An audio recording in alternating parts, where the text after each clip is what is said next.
frère Maxime du bureau exécutif de l'association 193. Bonsoir frère Maxime. Bonsoir. Merci d'être là.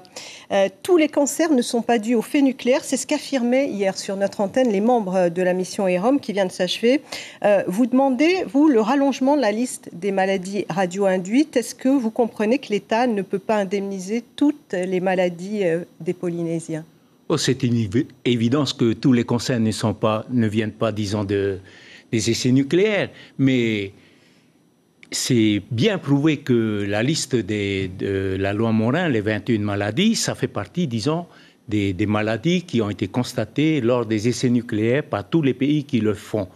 Or, les grands pays tels que les États-Unis, ils ont reconnu d'autres maladies. On ne voit vraiment pas pourquoi. Il faudra nous répondre là-dessus pourquoi d'autres maladies qui sont assez courantes ici. Quelles maladies, justement ? Par exemple, la prostate.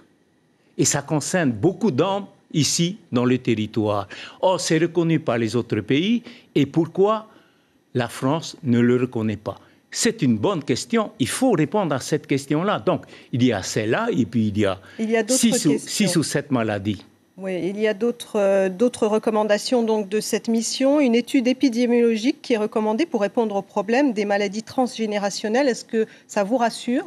Ah ça, oui, bien sûr, puisque c'était une revendication, c'est une demande pour qu'on sache exactement les conséquences des essais nucléaires sur le comportement de la population. Ce serait une étude réalisée ici même, en Polynésie, apparemment. Il le faut, de toute façon. Nous savons bien que sur le plan scientifique, il y a discussion entre les scientifiques. Il y en a qui sont pour, il y a qui sont contre.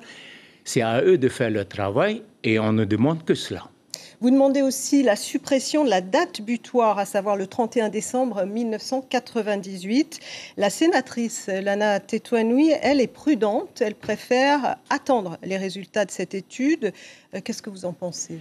Bon, ça, c'est son attitude. Bon, on respecte son attitude, mais il faut quand même considérer le problème de la date butoir parce que, justement, c'est lié aussi à la maladie transgénérationnelle, mais aussi, disons, à la présence, d'aujourd'hui, des éléments radioactifs. Il faut qu'il y ait une transparence. Quels sont les éléments qui se trouvent là ?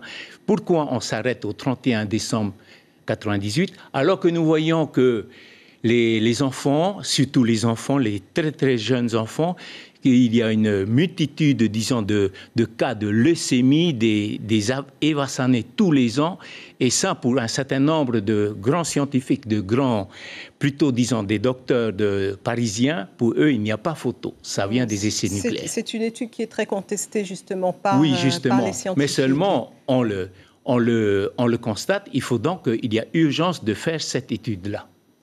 51 dossiers ont reçu une réponse favorable depuis le début de l'année. C'est 5 fois plus qu'auparavant. Vous dites qu'aujourd'hui, que vous porterez plainte à chaque rejet.